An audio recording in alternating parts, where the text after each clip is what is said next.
Welcome to At the Vanguard. We're TBVanguard, and our motto is for fans by fans. We showcase fans on the front line of the Team Breezy movement. This podcast is an open forum to discuss current topics as they relate to Chris Brown and his fan base. You're sort of touching on some of the things we were talking about, but one of the first things we were looking at, just because of what happened with Chester Bennington, which was very sad this week, we were talking about how fans can support our faves during times of trouble. We did that for Chris when not all of us, but in 2009, when he wasn't on the radio and that kind of thing, we were fighting to get his songs put back on playlists and all of that. But I think one of the things you look at with Bennington and some of the other people who've committed suicide in the last couple of years that had been huge stars, and later they feel, I don't know, we don't know for sure what caused it, but this thing of sometimes maybe they feel like they're not relevant anymore.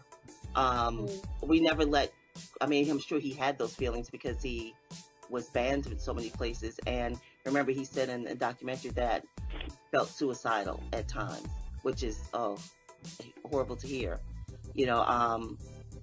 but you hate to think that could have been him, one of those people. And so one of the things, of course, is of course, supporting their music, and we did that for him.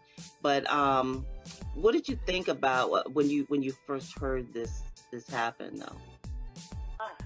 Oh my God, that's such a sad thing. But because it's so crazy how we listen to music, and people's music, like musicians, they heal us from whatever troubles we're going through in our life. Mm-hmm. And usually those are the ones who are suffering the most. Yes. And it's like you never really understand or really know what someone's going through until they reach that point. And then we see it as a headline, thinking geez, what could we have done to save them? The anxiety of being a teenager and having people not be very nice to me when I was growing up. Right. And I used to constantly listen to music as a getaway from that. But sometimes it moves deeper than just that. And some people feel like maybe there's no way out but that way. Right. And I've seen a lot of people it's selfish, and it's just you really don't understand or know what that person's feeling. Yes, they can talk to you about it, and they can try to seek help, but everything isn't just medication. Medication, right. Give them medication and try to mask it. It's something more deep-rooted than that. Right. And I feel like once they get that closure or that peace from whatever it is that's haunting them, they'll always have that burden, and they feel like they have no other choice but to end it all. Right. It's extremely sad. Yeah, and another thing is people just assume that because someone has acquired some sort of status or some sort of wealth or fame, that their issues that they dealt with before they acquired those things automatically disappear when they become rich and famous. And that's just not the case. Those things will follow you throughout your entire life until they're resolved. Right. I think money cannot buy happiness. Exactly. Absolutely cannot. And even some of the things that people do to mask, they'll use money to try to mask their unhappiness. Buying things for themselves when they're upset, or spending money, and of course buying drugs too. That's another thing. That he was using drugs. We never knew that. You never would have known that. He was so quiet, and they claim, I'm talking to the media when I say they claim that when they went at Chris, we were just concerned about him. No, you weren't concerned about him. You were just making you wanted a story. You wanted a story. If you want, why didn't you do that for Chester Bennington or some of these other artists? All you cared about was somebody you thought was relevant, and you needed to get people to look at your page or look at your website. That's what that's about. It's not about actually caring. It's not about actually trying to help somebody. Yes, and people with him, especially Chris, they take whatever goes on in his life and flip it to be negative. Yes. And then when I watched the documentary and just saw how he saw himself as his stepfather, and he hated himself for that. Right. I was like, okay, I see. You hurt yourself because of what you've done. Right. You let yourself down. deserve to be loved or feel good about yourself because of who you became. And it's like, oh my God, I was in there sobbing, like, oh, Jesus Christ. Like, because everything I thought was happening with him, he said it. And I was Right. like, geez. And even then, people still don't have consideration for anything. Like, No. it's just like, you pick and choose who you care about their music. Right. You pick and choose. Just like with God Rest His Soul, the guy from Lincoln Park. People are making such a, compassionate thing for him. But it's because God he's forbid. gone. It's because he's gone. I know. Or But they I never mentioned his name. Chris was to do, if God forbid Chris was to go commit suicide right now, Right. it would be more hate than it would be positivity. No, I don't think so. I think it was flipped because just like with Michael, I'm sure I'm way older than y'all probably.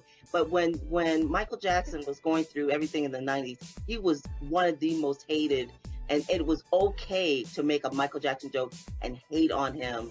It was so commonplace. Comedians would automatically do a Michael Jackson joke and no people would laugh. It was like that. But when he died, it's like they forgot all that. And even talented them to his last breath. Suddenly, always speaking about him and these soft tones. Wait a minute. You're the They one. only care when they're gone. Yes. That's the only time they will actually be 100, or at least 95% positive. Like, it's been a really weird week for R&B singers. Yeah, it really And was. somehow, people was itching for him to be the next one. I'm just like, Right. why? He's minding his business. Right. Don't y'all want him to be quiet and mind his business? Like, why do y'all want him to be in the midst of everything? Why? Right. People don't know what they want. One minute No. they want someone to be in the hot fire. Next minute they're like, why don't you just sit down and be quiet? Then they sit down and be quiet and it's a problem. Right. What? Yeah. People was like, Chris Brown's been too quiet for too long. Something's coming. I'm like, no, he's getting his studio built in his mansion. Right. He's finishing up his album. He's got to shoot some videos and release some fire for us. That's what he's Exactly. Right. Why? Like, he's preparing to, he's getting his clothing line together. And it's so funny because people was like, oh, why would anybody? And I remember when Black Pyramid, he was officially launching it, like, last year. Right. Like, who's going to buy it from Chris Brown? I was like, well, he made $20 million in 9 months. Okay.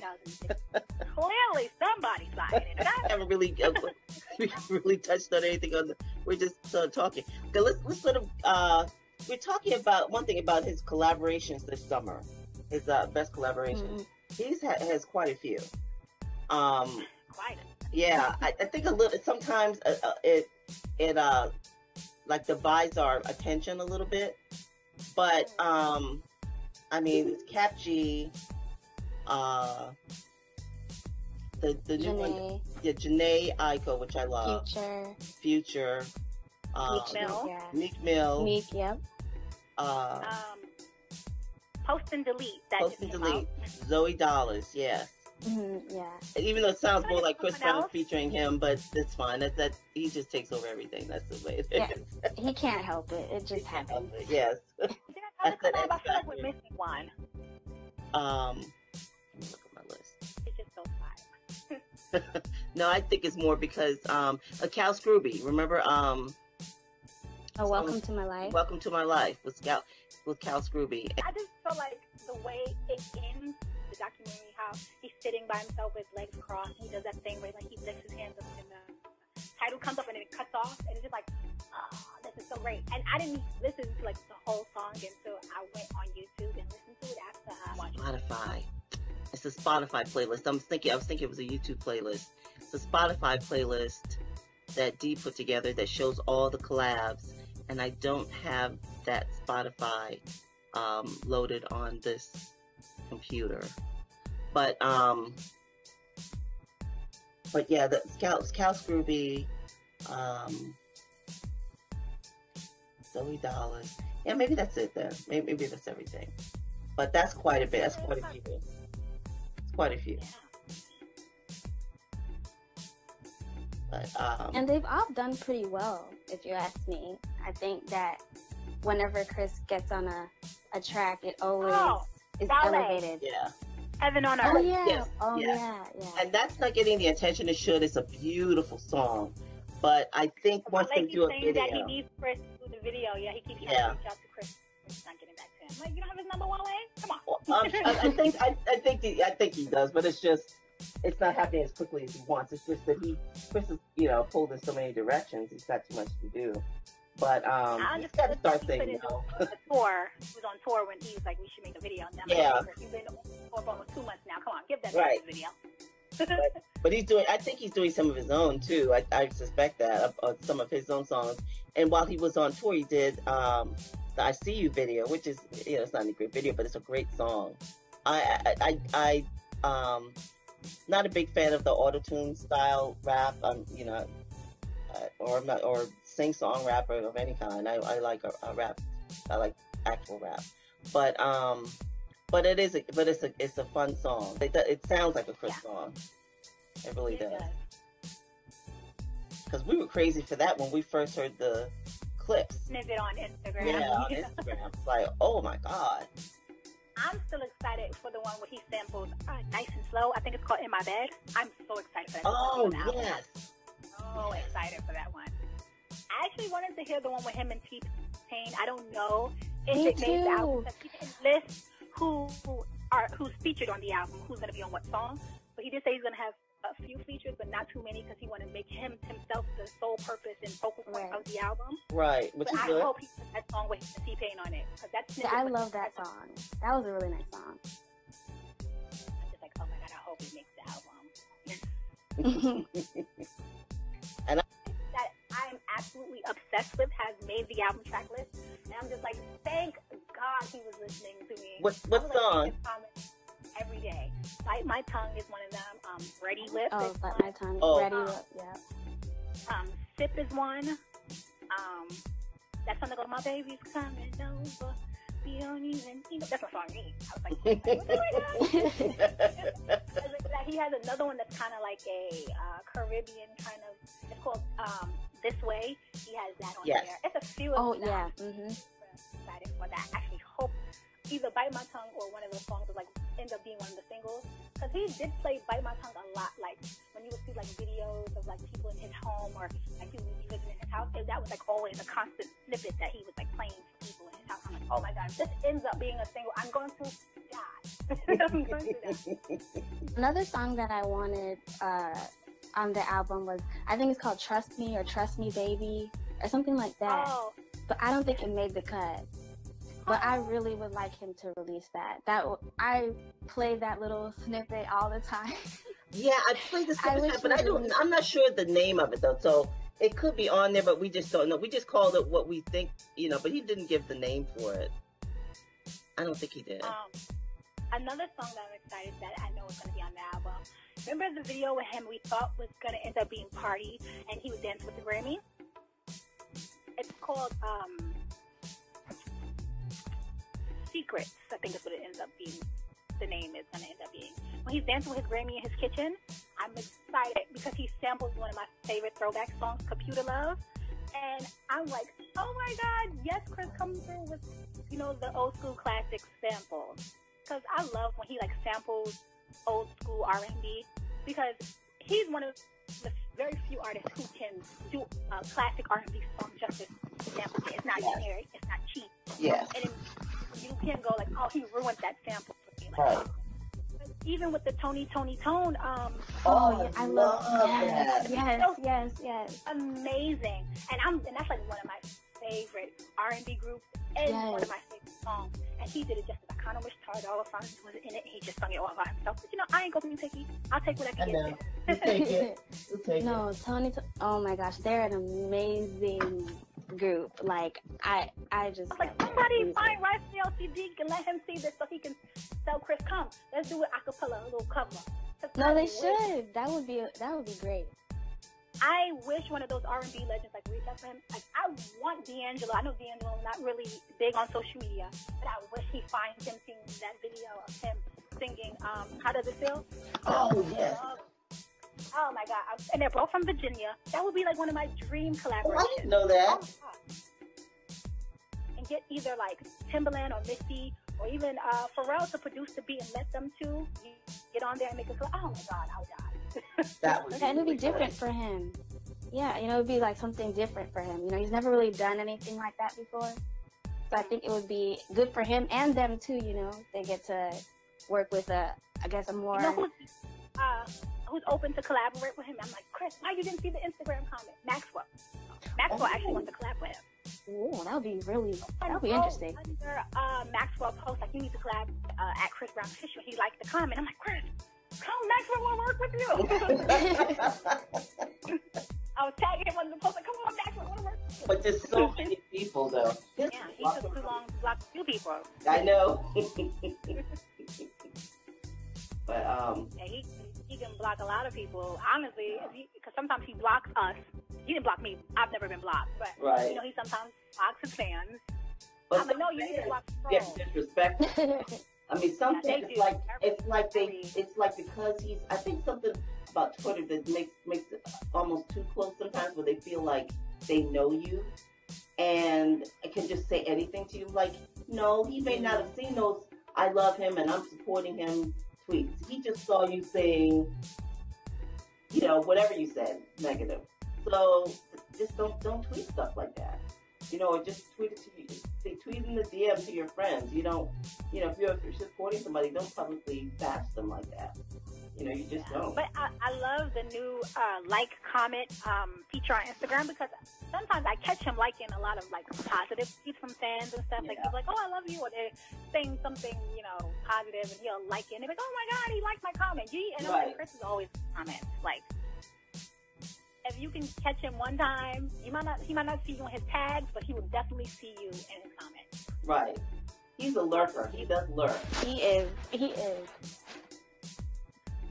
He's like a few of my posts on my Instagram, like maybe 5 or 6 times, and it was just random things I would like write, and then like he'll like it. I'm like, gee, I didn't even know you saw this. Thank you. I know. But what's really... No, I think that's good, though. Oh, yeah. It's a nice surprise for people, too. But that's what we were shocked. Like he actually he's never retweeted us. He's never liked any of our posts. So, but, you know, we're fans, you know, he just didn't have to see it. But then when we go to the documentary and he says, oh, yeah, I see y'all all the time, we were floored. We were floored. Like, what? Really? That's the big, that beats any... he answered one of you guys' questions, right? Yeah. We were like, what? The fact that that's the first thing that came out his mouth. Right. That says a lot. It does say a lot. We were just like, oh, okay. So you don't ever have to like anything again. No answer from him out of his mouth. Right. Oh. I'll take that over anything. That was actually was funny because I missed that, the Q&A. I got to the theater just in time when the opening credits roll. Oh, so I went to see the Q&A, and I asked people who was already in. I'm like, the Q&A happened, and it already happened. I'm like, no. It was so chaotic in the movie theater that I was at, because I kid you not, it was like you would have thought he was there. The line wrapped around the building. So they had to make his own separate line for him, because it was like people who wanted to see Wonder Woman, Pirates of the Caribbean, and it was like then the person, one of the people who worked, it was like, who's going to see the Chris Brown documentary? Step to this side, and it was like a whole line wrapped around the box. And I'm just you should have filmed that. You should have filmed that. I think they had about 4 showings in the theater for him that I ended up going to, because I wanted to go. I live in Brooklyn, but I wanted to go to one in Times Square, but the ones in the city were all sold out. I'm like, I have to go to one in Brooklyn. Okay, that's fine. So then I had to like get the last theater that still had an available theater left with seats. So I'm like, okay. But then I'm thinking, well, okay, it was a lot of seats left in that theater when I picked it. So I'm like, okay, I got a good seat. But then when I got there, it was just so many people in the line. And I'm like, did y'all buy your ticket yet? And they were like, no, we got to get one when we get inside. I'm like, oh my God. So then they had to add an extra theater for him. And then it was like, oh, we added a 5th show for Chris Brown. And I'm like, oh my God, are you kidding me? I'm like, I'm going to miss the 7:30. Because I missed the 7:30 one, so I had to catch the 7:46 one. And I'm just like, oh my God. I wish you had recorded that, Frenzy. We would have had you we would have had it on Instagram. I was so worried about getting a seat. I didn't even think of stuff like that. And there was a lot of commotion because a lot of people didn't have their ID, and you had to be 18 or over to go see it. And then It's like, oh, but we bought that ticket. We want to see it. They were like, you're not 18. But then the cops was like, you know what? It's just a movie. They can go.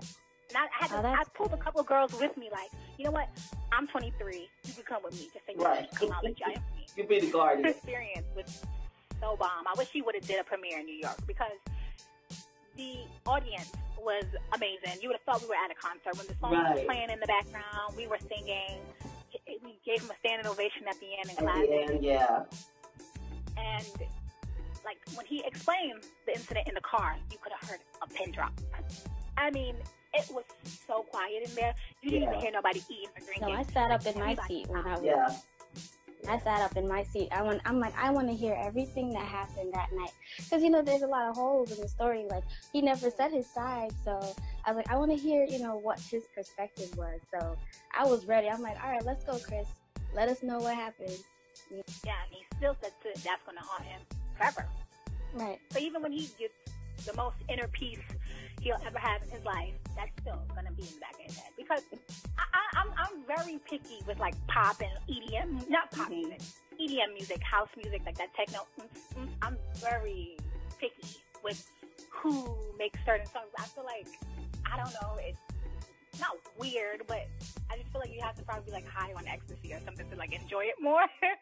I couldn't see enjoying it outside of, like, maybe it randomly coming on my playlist, but, like, purchasing it, I couldn't do it. Like, I couldn't see me being in the club, like, getting jiggy with it. Like, I don't know. It's weird. But I love Beautiful People. I love when he collaborates with Benny Benassi. They make magic together. But now, see, I don't know. It's a weird thing. I don't like pop music, but somehow Chris manages to, I don't know, what's the word? He manages to have a blend that I can enjoy.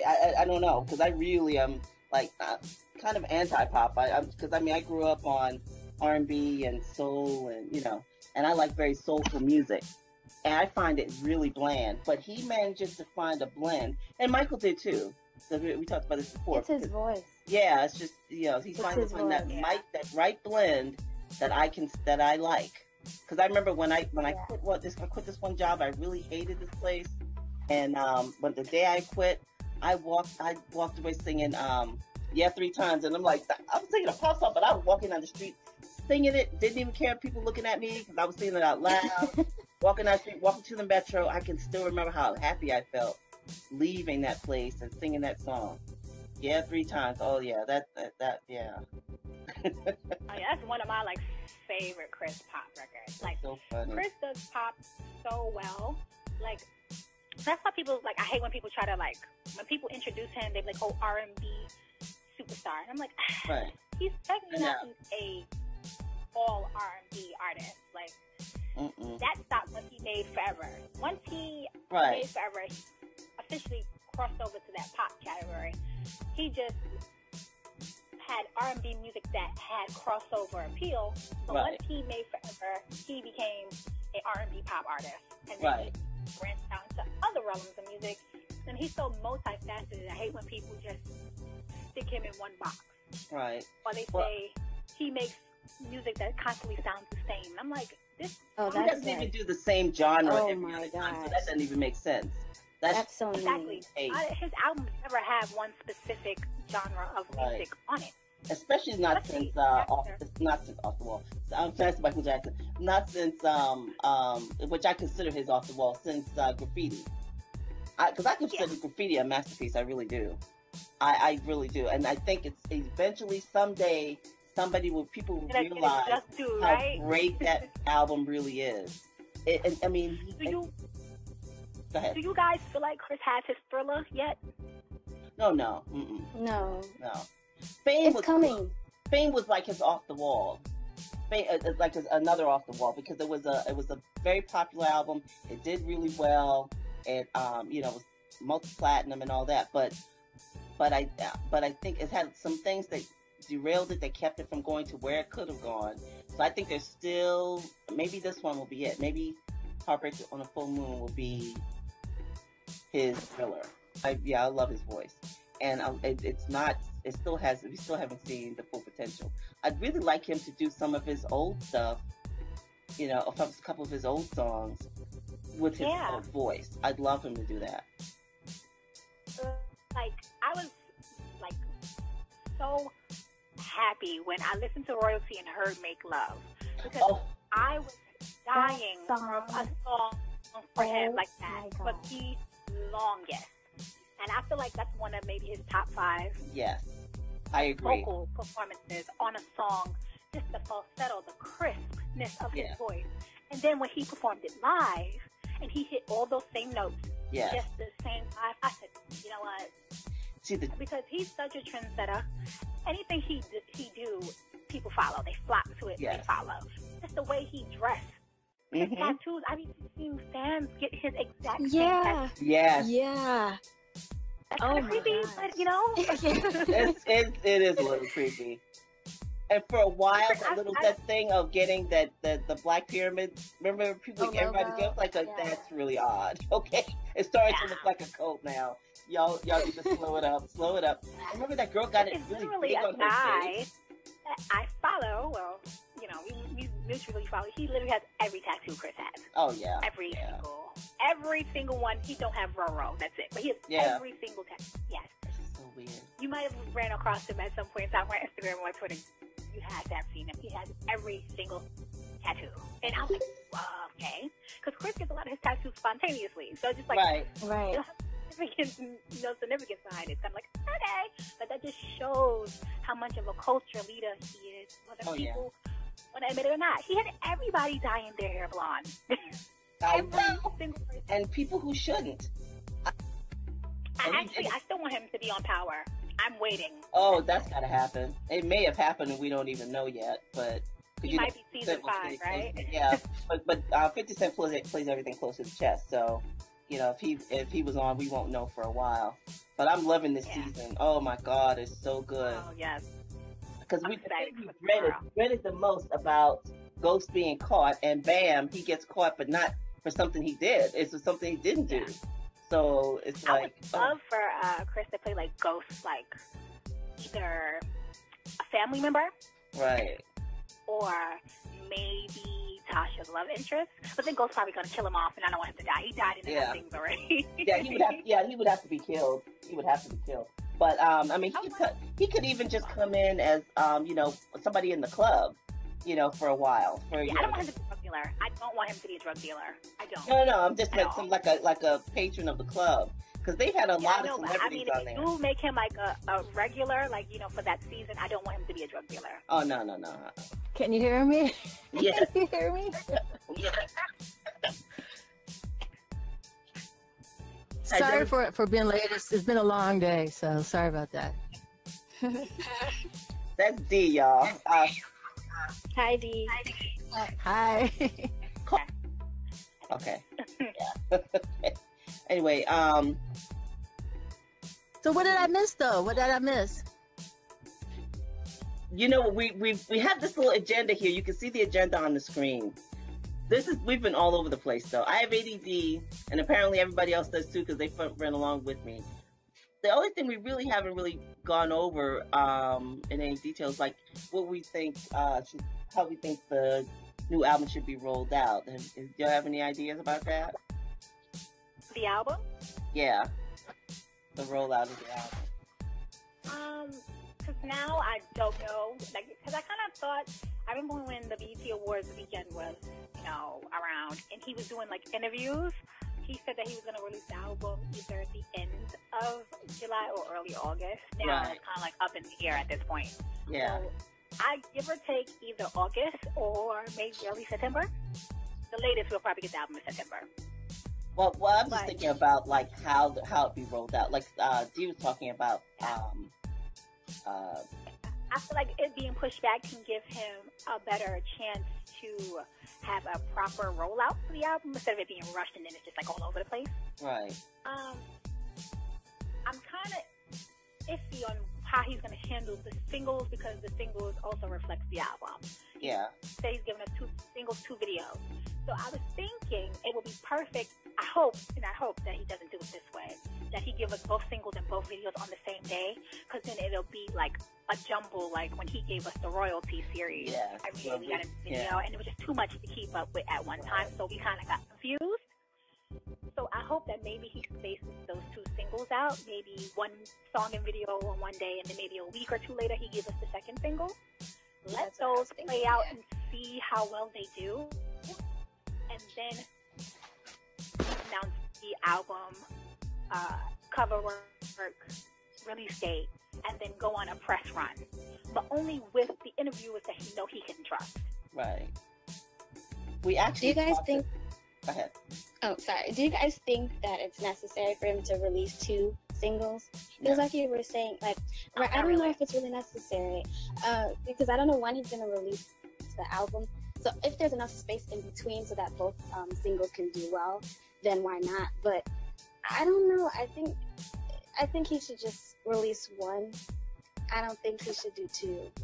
I was kind of upset with the fact that when he did his Insta story, I think yesterday, he was like, I picked two singles and I hope y'all like it. I said, dude, I thought he was going to give us 3 snippets and let us pick.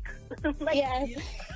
I saw the funniest meme about that. Somebody said, Chris said, oh, I thought we were going to pick this. And then they remember on Housewives, and they go like, who said that? Who said that? Yeah, who said that? Who Yes. said that? Yeah, I retweeted that. I thought that was so funny. Dee, I'm going to mute myself so you can talk. Talk about what your ideas about the rollout. I'm going ahead and mute myself so you can talk.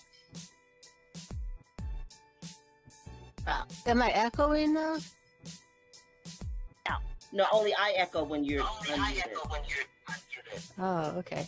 Well, I guess the only thing I was thinking is that maybe he's going to roll out the album around when the documentary is formally released to iTunes. And remember that Riveting was saying that there were some things that were going to be rolling out this month. So I'm still hoping that he hypes up the documentary around the time he rolls that album out, or definitely prior, so that the album can come after that. Because I think a lot of people have, I mean, the fans have seen the documentary, but the average person, they haven't seen it all the way through, and they've just seen pieces of it. And I think the story still needs to be told about, what happened in the car and all that.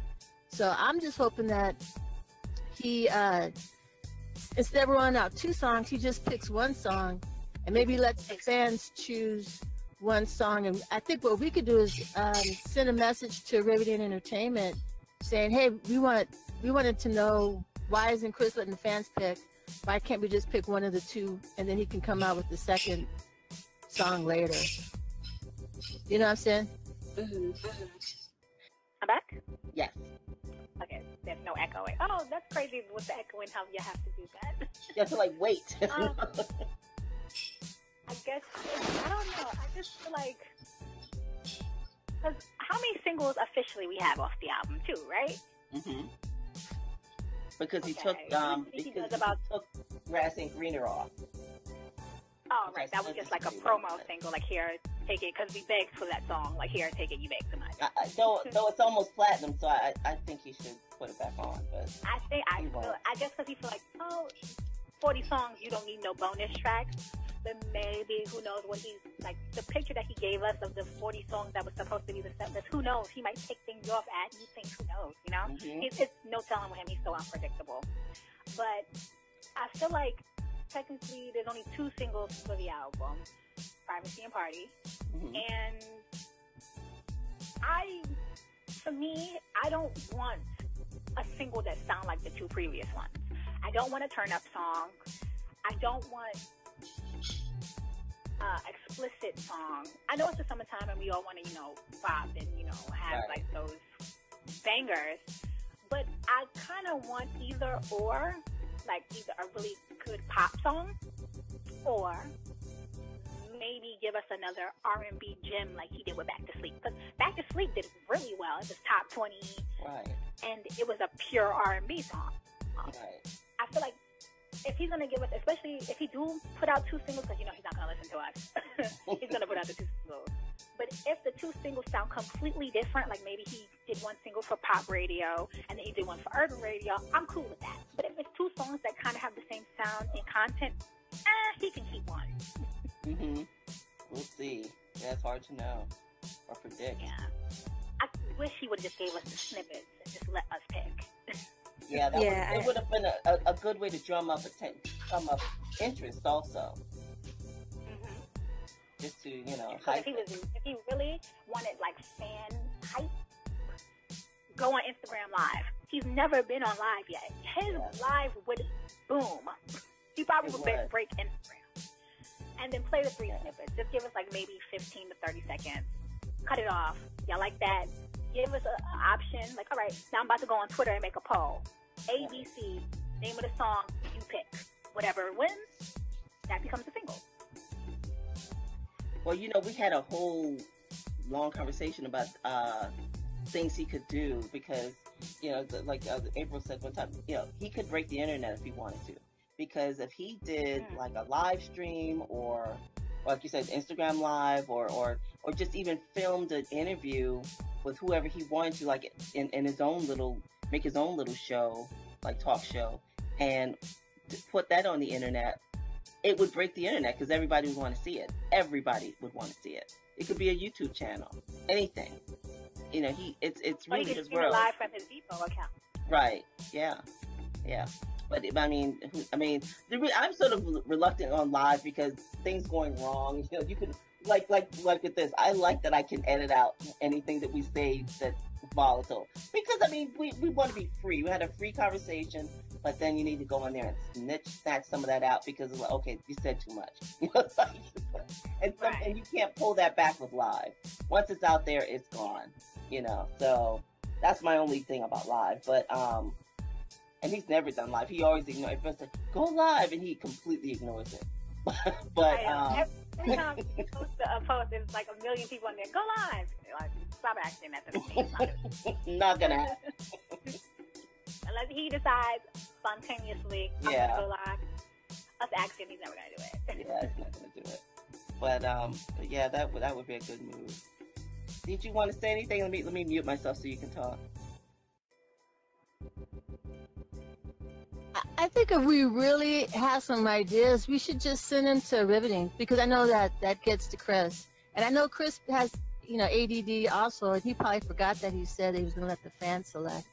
So, you know, I think we could send some, since we know he's doing 2 videos and he's going to have 2 songs, we could ask Riveting Entertainment to have him roll it out a certain way so that he can get the hype built up for it, you know. Right. That's what I think. But yeah, that would be that would be really good. And I think she's right. I think he did completely forget. So that little meme is not off by much. I'm sure he probably was like, right. Did I say that? Did I say that? But yeah. Yeah, who said that? That is the funniest meme. It never goes old.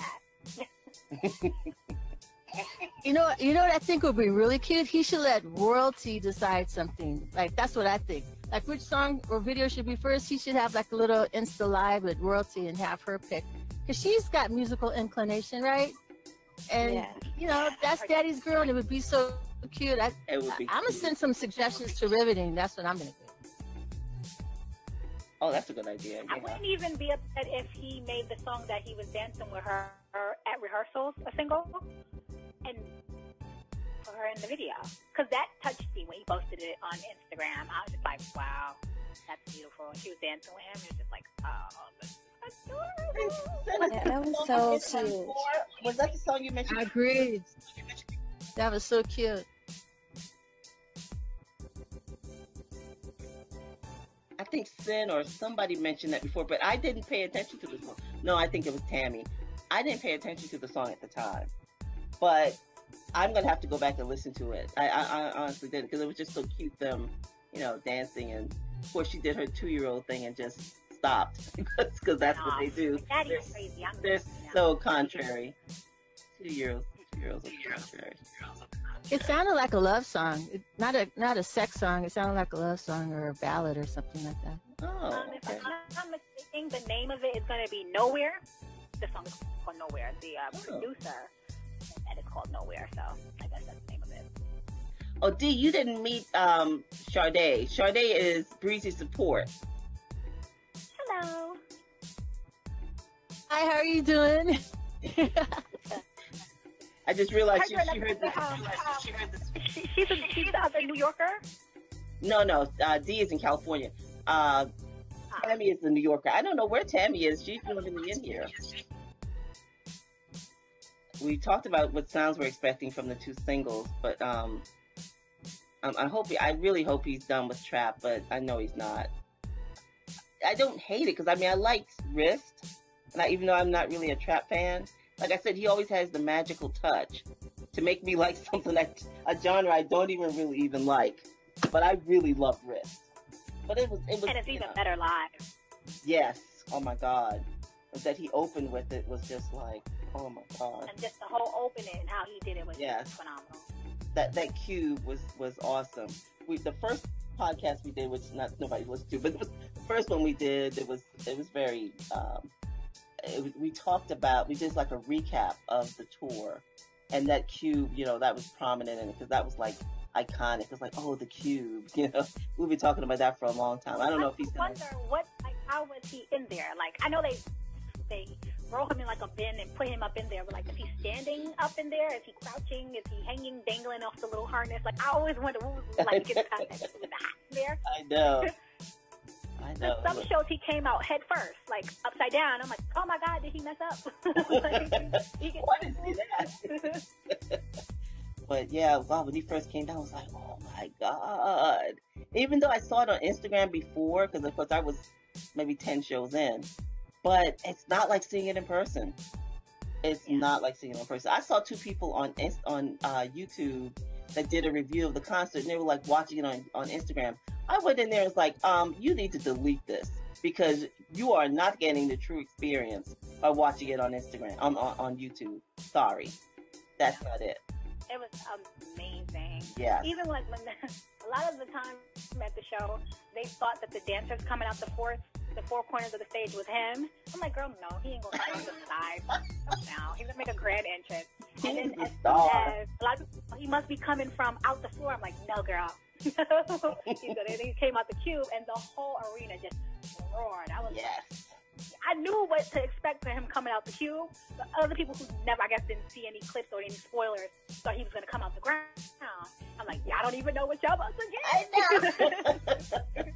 And when he went in the floor, it was like, oh, that was a surprise. I don't think at first he did that because I didn't see it before our show. Maybe I'm wrong, but I don't remember him doing it before I saw it.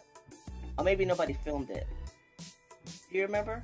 Him coming out the cube? No, going in the floor at the end. No. Because I don't think I knew it. No, because the first show was in Baltimore, right? Right. And I don't think he did that then. He was doing that when he was doing strip, and between it was like a little intermission part. That's when he went in the floor parlor with strip. At least when he did it at the Forum, it was like really like Chris was doing a lot when he did that. I got strip, and then the vulgarity of what he did during strip. I was just like, oh, well then. I was like, no, I didn't get that at my show. We didn't get that. He did that at our show. He didn't do it at Anaheim, but he did it at the Forum, and we were like, I was like, ah! But I was still filming though. She didn't turn that camera off. That's for sure. Well, he just walked off stage and down the stairs for mine at the end of my concert. He did flips and, during the ending when fireworks was going on. Right. He did flips and stuff for mine. But once it was over, he told us goodnight, he loved us. He walked right off down the stairs on the side of the stage and went underneath the stage. And I was like, wait, come back. We want more. We love you. I know. Because I honestly felt like that show was too short. I wanted more. Yeah, it did seem short. But it wasn't. We would think that no matter how long it was. He took out a lot of his really big, stamp singles, and I guess he probably wanted to give us something new because he's like, if I do the constant, the radio singles, it's gonna be like I'm doing the same set list every time I go on tour. Right. He took a lot of those huge hits out, but I appreciated it no matter what. I didn't care. I knew every song he was performing, so I really didn't care. Right. But it was just all kinds of fun things that happened at that show. Like none of us are over it yet. None of us are over that. It was just like the best. Yeah. that's probably the most fun I've had. And I went to Between the Sheets and One Hell of a Night. And One Hell of a Night had like a great lineup of artists that were like really popular during that year. Yeah. But nothing compared to Chris and his element. I think because he was genuinely happy during the party tour. Yes. And that's he what had we were no talking about. I was just like, listen, I'm my life. Do you, boo? Entertain me. I'm living. I wanted an encore so bad. I wanted him to come back out and just give us a few acapellas, but he probably was like, I'm tired. I'm going home. Yeah. And then they're doing these after shows. I almost really wish he would not do them, because I think it's like too much. Like, you need to rest up. You need to, but of course And right after my show, he had an after party. So right. I understood why he didn't give us anything extra. He's like, okay, I gotta go to this next thing. Right. But and those, I hope that when he does do those after parties, that he still uses headliner group. They handled security like bosses. They were amazing. I don't know if you noticed the group that was handling it. So when they always choose really high end venues, and they have very well planned out security. So that's what he needs to use them every time, I think. It's a must that I have to see him at Dre's. One time I have to go to Dre's. See him once. Because it just looks, it's so fun when he's there. Like, it does that look atmosphere. Amazing. When other artists go, it just doesn't seem as fun. Because, like, from the stage all the way to the back where the pool is, be crowded. Everybody be there. I was like, this looks like it's so fun. And I don't usually do, like, general admission concerts. I hate standing. Oh, when no. people, like, fall on me, I hate it. But I was like, I have to go to Dre's one time. No, but if I go to Dre's, I have to do VIP. And this is from a broke woman. But until I can do VIP, I won't be doing Dre's, because I can't stand up. That's too many people. I'm not going to sit in the pool. I'm too fat for that anyway. So I'm not wearing a bathing suit. And I need to be comfortably sitting with a glass of something, watching that show. Like, send me a text message if I get too long-winded. But, we've been trying to do this for a long time, giving fans an opportunity to talk about, the things that Chris is doing, coming up with ideas, but also to kind of counteract all the negativity that the media has been doing against Chris. And they do it against other artists as well, but Chris happens to be our fave. And so, and that's why we have the podcast, so that we're able to talk about it collectively. And then we filter everything out. And as you know, we were fortunate enough to have Apple put our podcast on their podcast app. And I guess because of some of the things that we've been doing and the contributions that you guys have been doing by participating, it's a magazine reached out to us and said they wanted to interview us because they wanted to understand fans, if you will, or stands, if you will, of what they call problematic, in Chris's case, music stars. And so we were like, well, let's check and see who these people are. They might be TMZ or a TMZ in disguise. But we read their mission statement, and what they're really trying to do is counteract a lot of the negativity that the media does and come back with true, factual information about all the stories that are popular in the media. And so we reached back out to them and said, we definitely would be interested in, learning a little bit more, learning what they wanted to do as far as interviewing us. But I was telling Paula, and Paula relayed that to Nikki, that we thought it'd be great if they participated in the podcast, because it would give all of you guys a chance to be able to have your voices heard collectively, since we're all fans of Chris. Not just talk to us, but talk to all of you as well, and get everyone's view and opinion on, being fans of Chris, some of the things we go through by being fans of Chris. And so that's what we wanted to do. We invited them to listen to our podcast, and I think what we're probably going to do is invite them to one of the podcasts. Right, Paula? Yes, that's what we'd like to do. We're just waiting to hear back from them. And quite frankly, I think a lot of it is maybe the reason they have the interest is because all of you have been so supportive in participating in our podcast. And, we've got people all over the world who participate in our podcast, and everyone has a point of view. Everyone has something to say. And I think that's one of the things that they want to hear is everyone's opinion. So as soon as we get some more details on that, we'll let everybody know when they're going to be in the podcast. And it probably be in a situation where it might be like a panel type of discussion where we'll kind of let them take the floor and ask questions. And then we hope all of you, participate in it. Time around, we did a poll just to try and get a better gauge for the dates and times. And when we invite them, your input is going to be so critical that we'll make sure we do a couple of polls to get everybody's consensus, or maybe a couple of dates and or times that we could have the panel discussion. What do you guys think about that? I'd love to hear your feedback. I think that would be interesting. I was just going to ask, do you know how they plan on using the podcast? Like, what do they plan on doing with it? Like, do they have like a web thing?